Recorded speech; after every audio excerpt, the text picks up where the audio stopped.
कुरुळ येथील कोकण कासा विला या रिसॉर्टमध्ये केअरटेकर म्हणून काम करणाऱ्या कर्मचाऱ्यानंच मालकाचं घर साफ केल्याची घटना समोर आली आहे। या प्रकरणी अलिबाग पोलीस स्टेशन येथे गुन्हा दाखल करण्यात आलाय। श्रीपाद शशिकांत बिर्जे हे कुरुळ येथील रहिवासी असून घराला लागूनच त्यांचं कोकण कासा विला नावाचं रिसॉर्ट आहे। 11 जुलै रोजी पहाटेच्या सुमारास त्यांच्या आईला तिच्या रूम मधून मोबाईल गायब झाल्याचं लक्षात आलं। आईनं ही बाब श्रीपाद यांना सांगितल्यानंतर त्यांनी घरातील मौल्यवान वस्तू गायब झाल्याचंही त्यांच्या लक्षात आलं।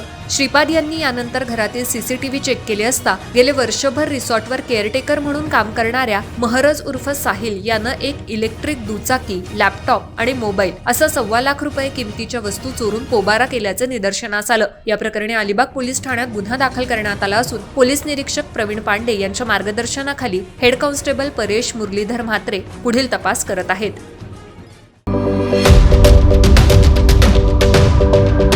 YouTube वर सुद्धा रायगड टाइम्स सर्च करा आणि पहा रायगडच्या कानाकोपऱ्यातील प्रत्येक बित्तम बातमी।